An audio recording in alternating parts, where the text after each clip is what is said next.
지금 우리는 요한복음에 나타난 7가지의 표적, 7가지의 표적을 말씀을 드리고 있습니다. 오늘은 이제 그 네 번째로 오병이어의 이 표적을 말씀을 드립니다. 오병이어의 표적은 마태, 마가, 누가, 요한 이 사복음서에 예수님의 이 기적 가운데 사복음서에 유일하게 다 기록된 그런 말씀입니다. 그 말의 의미는 그만큼 이 오병이어의 기적이 참 중요하다 하는 것을 또 말씀하기도 하시지요. 그런데 이 사건처럼 많은 사람들의 오해를 받는 그런 경우도 없을 것입니다. 보통 사람들은 이 사건을 이렇게 이해합니다. 주님께서는 이렇게 능력이 많으셔서 어린아이 도시락 하나, 보리떡 5개와 물고기 2마리로 남자만 5,000명을 먹이시는 분이시다. 그러니 염려하지 말아라. 하나님은 우리를 먹이시는 분이시다. 물론 이 말씀이 틀리는 말씀이 아닙니다. 그렇지만은 이 사건이 우리에게 주시고자 하는 그 메시지에서는 벗어나 있다 하는 것입니다. 표적, 오늘 본문에서도 14절에 그랬지요. 그 사람들이 예수께서 행하신 이 표적을 보고 말하되, 요한은 특별히 이 사건을 기적이라 말하지 않고 표적이다 이렇게 말했습니다.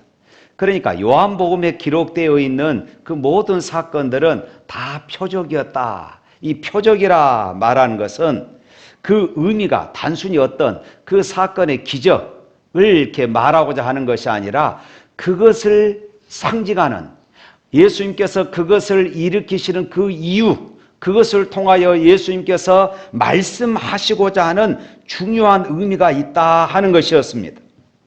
그렇다면 오늘 이 사건을 보면서 우리가 관심을 가져야 할 것은 예수님께서 왜 이 오병이어의 표적을 행하셨는가 하는 것입니다. 예수님은 오병이어의 이 표적을 행하시기 전에 지난주에 말씀드렸던 것처럼 38년 된 병자를 고치셨습니다.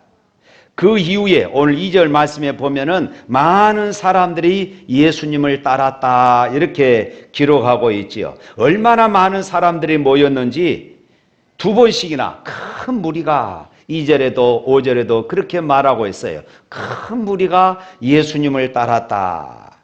그런데 오늘 5절 말씀에 보면은 이렇게 말씀하죠. 다 같이 읽어볼까요? 예수께서 눈을 들어 큰 무리가 자기에게 오는 것을 보시고 빌립에게 이르시되 우리가 어디서 떡을 사서 이 사람들을 먹이겠느냐. 그때 예수님께서 그곳에는 음식을 구할 수 있는 곳이 없었습니다. 같은 사건을 기록한 다른 복음서 이 마태, 마가, 누가 복음에서는 이 장소가 빈 들이었다 이렇게 말합니다. 그런데도 예수님은 모인 사람들을 먹이시려고 했던 것입니다. 그것은 빈 들이었고 또 많은 남자만, 성인 남자만 숫자를 헤아리니까 5,000명이었습니다. 그러면은 그 위에 여자들이나 또 성인들 외에 포함된 사람들 다 합치면은 2만 명이 넘을 것이라 학자들은 이렇게 추정을 합니다. 이 사람들 어떻게 다 먹일 수 있겠습니까? 예수님은 먼저 이 빌립에게 질문을 하지요. 우리가 어디서 떡을 사서 이 사람들로 먹게 하겠느냐. 사실 이 질문은 말도 안 되는 그런 질문이지요. 그러나 그것은 의도적인 질문이었습니다. 주님은 이 상황을 통하여서 제자들의 이 신앙을 지금 점검하고 훈련시키기를 원하셨던 것입니다. 그래서 먼저 제자들에게 질문을 던짐으로 그들의 신앙을 시험하고 그들의 신앙을 보다 더 성숙하게 양육하고 싶으셨던 것이에요. 그래서 6절 말씀이 이렇게 말하죠. 이렇게 말씀하시면 친히 어떻게 하실지를 아시고 빌립을 시험하고자 하심이라. 빌립이 어떻게 대답하실지 주님은 아시고 제자들의 상태가 지금 어떤 상태인가 주님은 아시고 제자들을 시험하고자 이렇게 질문했다 이렇게 말씀하고 있는 것입니다. 예수님은 마음속에 이미 기적을 행하시려고 작정하셨지만은 제자들의 신앙 훈련을 하시려고 이렇게 물으셨다는 것입니다. 특별히 빌립에게 물었어요. 특별히 빌립에게 물었다는 것은 주님은 지금 빌립의 이 마음을 이미 알고 계셨다는 그런 의미이기도 하죠. 예수님께서 평소 빌립에 대하여 걱정하고 있는 것처럼 예수님의 예상대로 빌립은 정확하게 대답을 했습니다. 즉각 돈 계산하여서 이 많은 사람들에게 빵 한 조각씩만 나누어 준다 할지라도 200데나리온의 돈이 필요하다. 5,000명을 먹이려면 얼마나 드는지 금방 그 계산이 나올 정도로 빌립은 아주 명석했습니다. 그러나 그것이 예수님의 근심거리였다는 것이에요. 그것이 예수님의 근심거리였습니다. 예수님의 의도, 예수님의 존재는 생각하지 않고 계속해서 자기 생각, 자기 상식, 자기 계산 이것만 고집하는 것입니다. 특별히 빌립의 대답 가운데 흥미로운 것은 7절 말씀에 보면은 다 같이 읽어볼까요?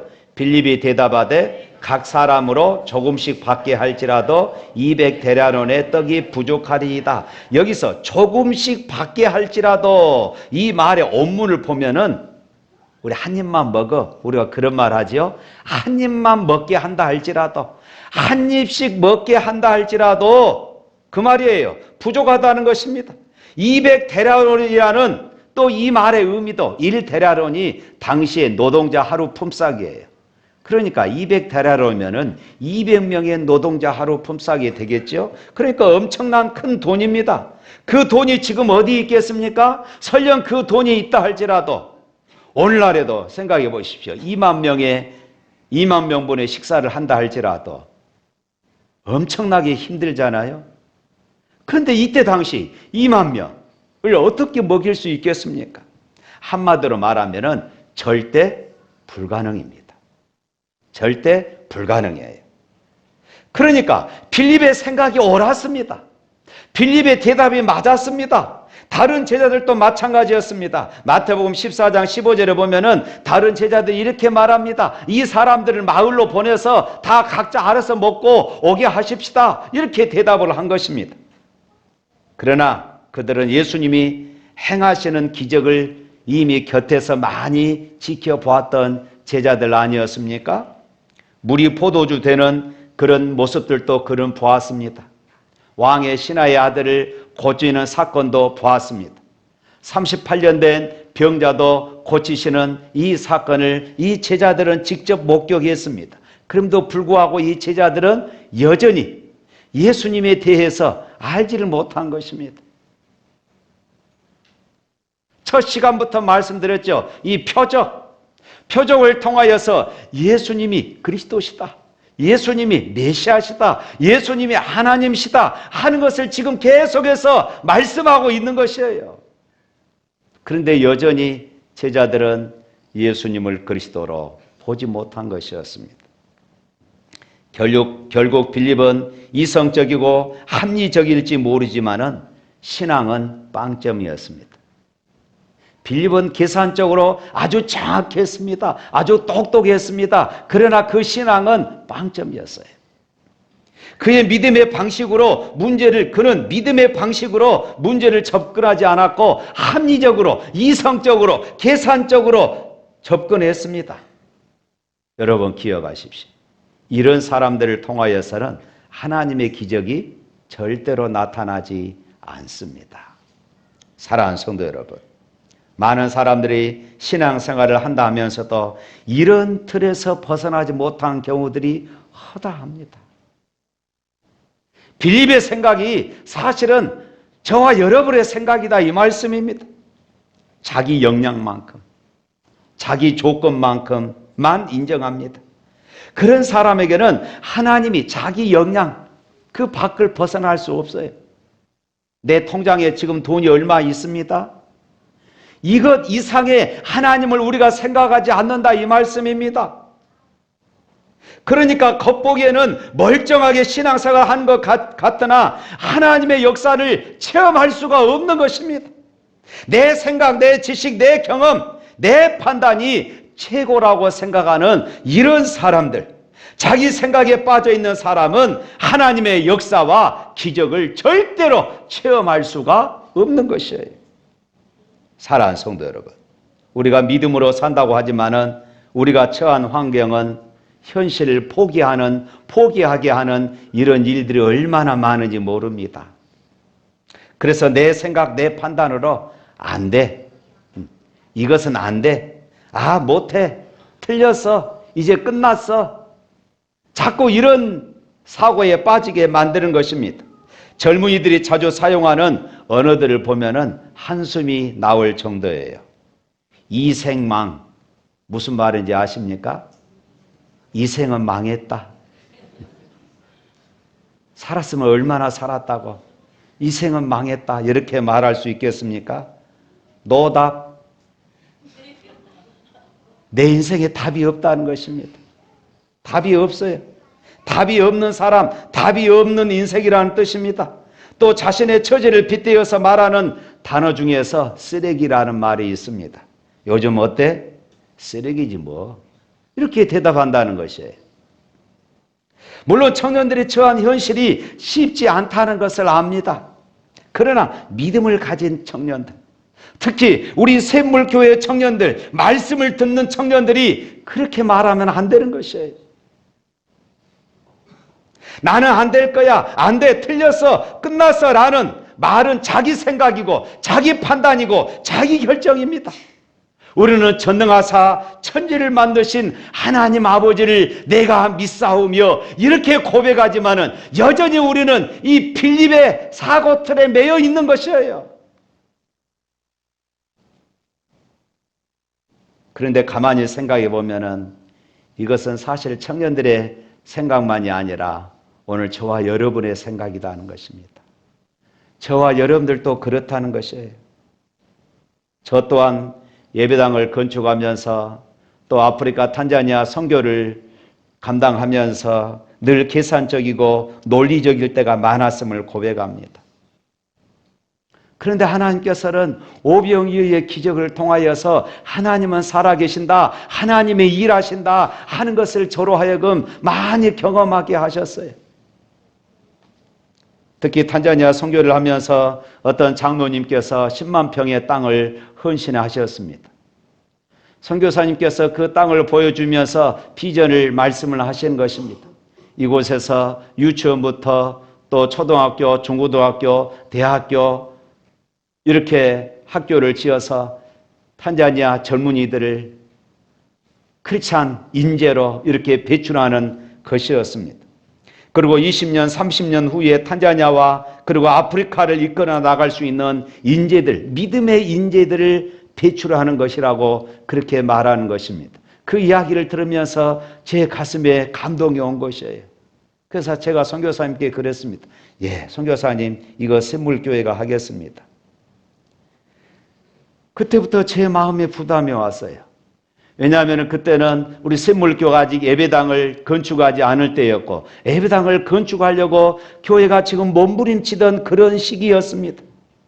예배당 건축에도 수십억 원의 돈이 들어갈 것인데 탄자니아 이 학교를 지으려면 또 수억 원의 돈이 또 필요합니다. 그러니까 계산적으로 논리적으로 맞지 않는 것입니다. 그러면서 수년이 지났어요. 한 번은 탄자니아의 선교를 가서 이 학교를 세울 땅을 선교팀들에게 보여주면서 이야기를 했습니다. 그리고 제 근심거리를 이야기를 했어요. 그랬더니 한 집사님이 이렇게 말합니다. 목사님, 뭐 그렇게 고민하십니까?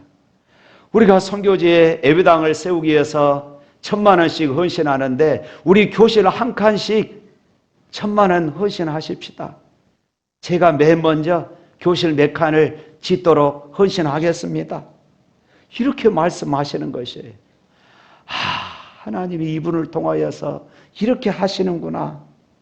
그렇게 해서 이 집사님의 헌신으로 학교 건축이 시작되었고 지금은 유치원과 초등학교 5학년까지 250여 명의 학생들이 이곳에서 공부와 그리고 신앙 훈련을 받고 있습니다. 하나님께서 하신 것입니다. 이제 교실이 포화 상태가 되어서 내년에는 아직 안고 가지 못한 교실을 중축해야 합니다. 이것을 위해서 기도해 주시기를 바랍니다. 저는 이 또한 하나님께서 하실 것을 믿습니다. 할렐루야. 사랑하는 성도 여러분, 하나님 우리의 생각과 판단을 넘어서 크고 놀라운 일로 채우시는 분이심을 믿으시기를 축복합니다. 우리는 죄로 인해 멸망할 수밖에 없었습니다. 죽을 수밖에 없었어요. 그러나 하나님은 예수 믿는 우리를 멸망치 않고 영생을 얻게 하여 주셨습니다. 우리는 마귀의 자녀, 거짓의 자녀, 진노의 자녀였습니다. 그렇지만 하나님은 예수 믿는 우리를 하나님의 자녀 삼아 주셨습니다. 예수 믿는 우리에게 천국 백성이 되게 해 주신 줄로 믿습니다. 우리의 생각에는 불가능한 것을 하나님은 가능케 하셨다, 이 말씀입니다. 그러므로 내 생각, 내 경험, 내 상식을 앞세워서 안 된다, 이 말을 여러분 조심할 수 있기를 바랍니다. 나는 안 되지만 하나님은 하십니다. 하나님은 하십니다. 할렐루야. 빌립은 불가능해 보였다 할지라도 그러나 하나님이 하실 수 있습니다. 그러나 예수님이 여기 계시니 하실 수 있습니다, 이렇게 생각했었다면 얼마나 좋았겠습니까? 이제 예수님은 안드레에게 묻습니다. 그러자 안드레는 어떤 반응을 보였습니까? 그 역시 이성적으로 판단해서 불가능하다고 생각한 것 같습니다.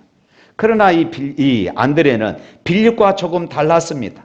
불가능하지만은 예수님의 말씀대로 무엇인가 순종해 보려고 예를 쓰는 이런 모습들을 보게 됩니다. 자기 이성의 판단으로 단정 짓지 않고 혹시 어떤 가능성이 있지 않는가 모색해 봅니다. 그러다가 9절에 기록된 그의 대답을 보면은 이렇게 말합니다. 9절 말씀 한번 읽어볼까요?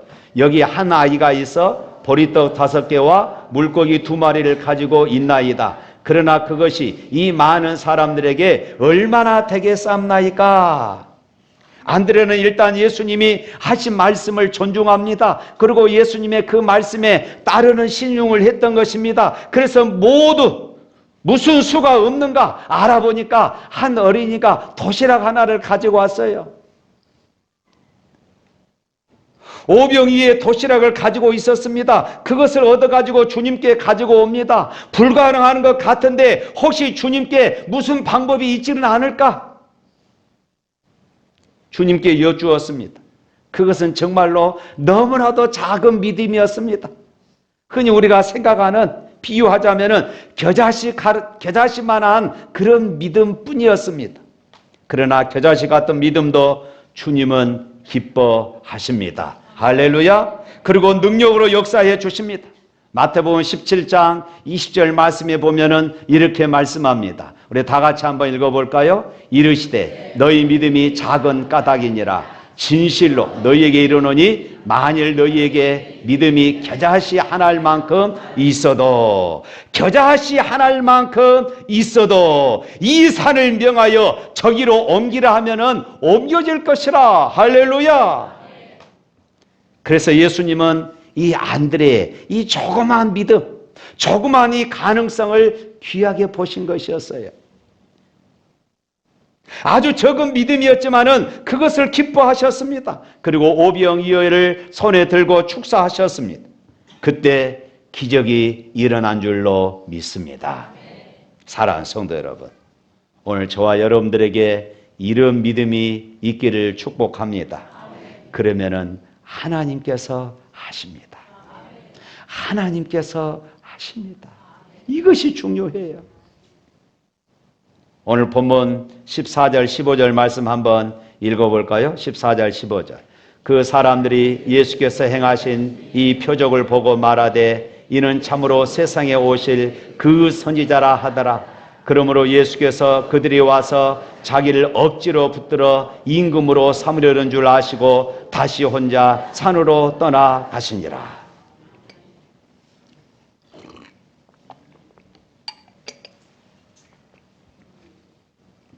오병이어의 기적 후에 이상한 일이 생깁니다. 기적을 본 그 많은 사람들이 예수님에 대하여서 열렬히 환호합니다. 급기야 구약에서 예언했던 그 선지자, 바로 모세로 여긴 것입니다. 엘리야로 생각한 것이었습니다. 당시 이스라엘은 로마의 압제하에 있었으므로 메시아의 출현을 간절히 소망하고 있었습니다.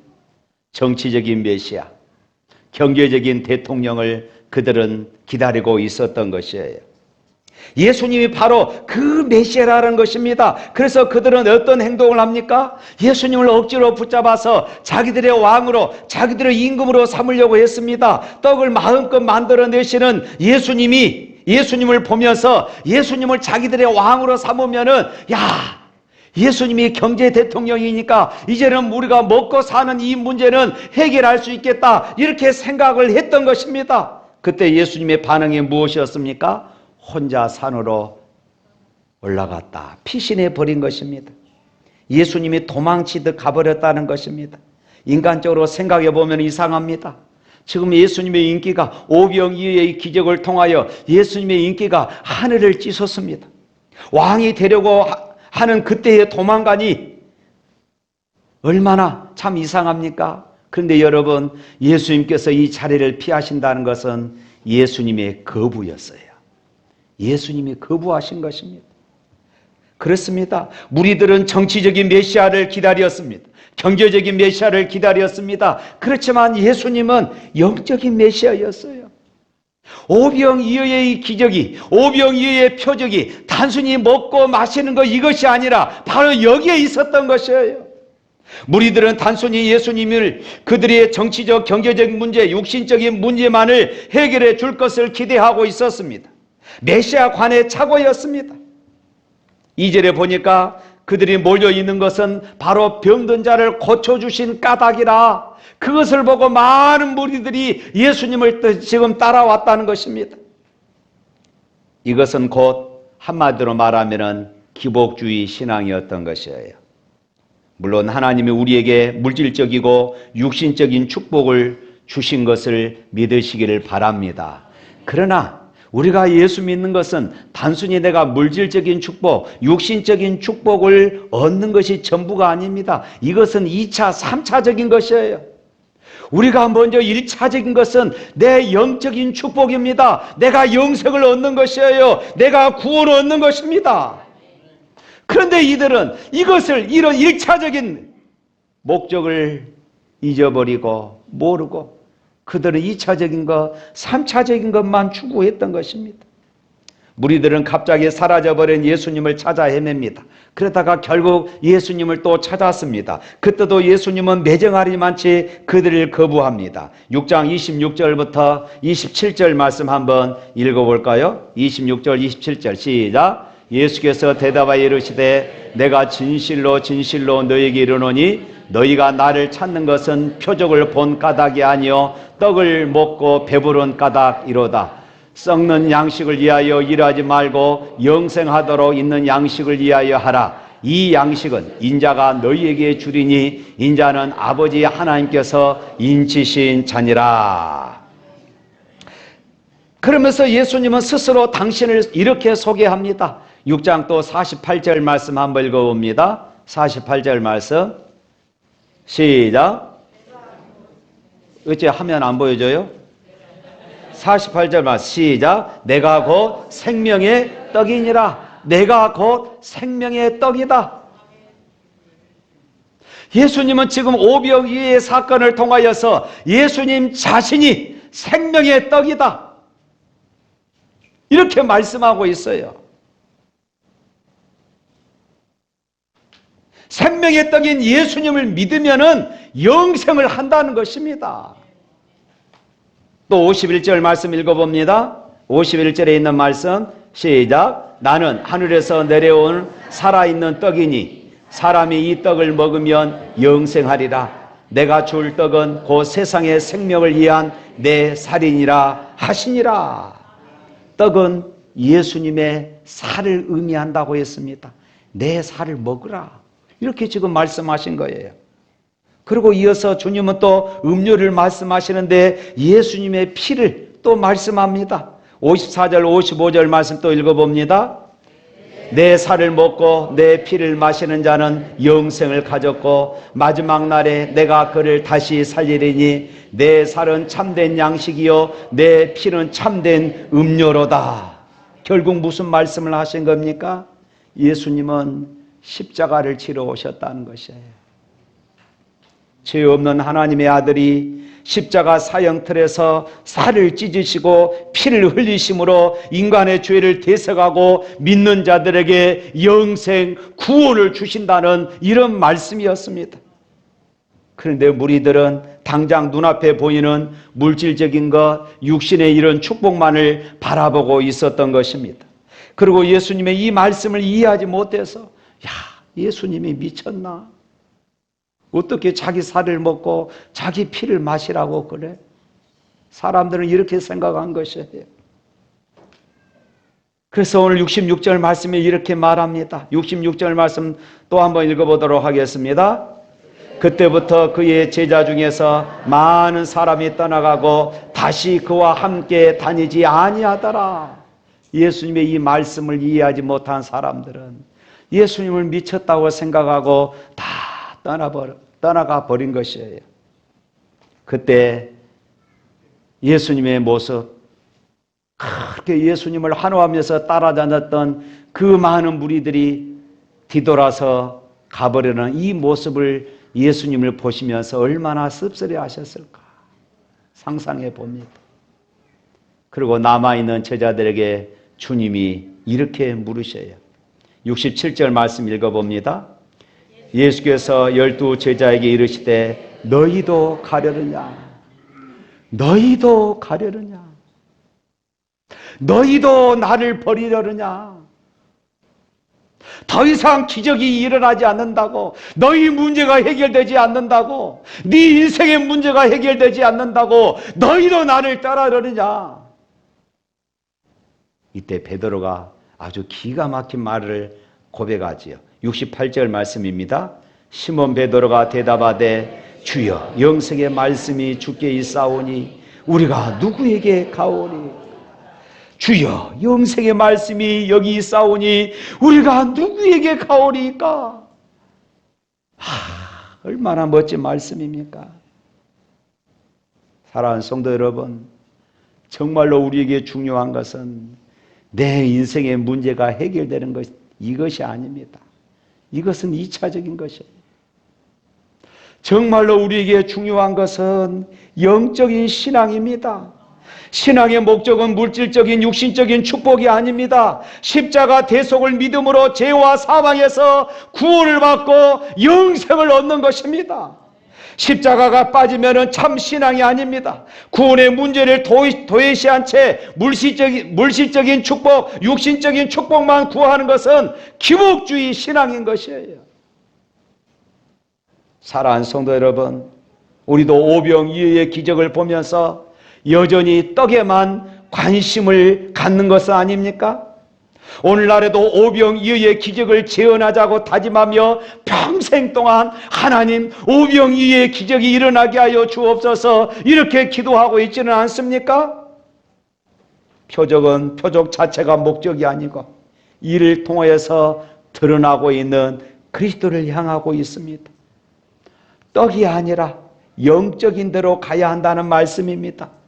떡은 오늘 읽다가도 내일 없을 수도 있습니다. 며칠은 배부르지만은 영원히 배부를 수 없습니다. 사람은 떡으로만 사는 것이 아니라 하나님의 말씀으로 사는 것입니다. 예수님을 알게 된 것, 예수님이 오늘 또 나와 함께 한다는 것, 이것이 바로 영적인 양식들입니다. 할렐루야! 이 영의 양식을 통하여서 사람이 변화되는 것, 예수님이 나와 함께 하신다는 이 신앙으로 인하여서 내 삶이, 내 인격이 변화된다는 것, 이것이 중요한 것입니다. 기적은 떡에서 나오는 것이 아니라 하나님의 말씀에서 나오기 때문에 그렇습니다. 기적은 떡에서 나오는 것이 아니라 내가 하나님과 함께 한다는 그 신앙에서 나오기 때문에 그렇습니다. 하나님은 하나님 말씀을 통해서 변화된 사람들을 통하여서 오늘 또 기적은 일어나는 줄로 믿습니다. 우리 찬양하겠습니다.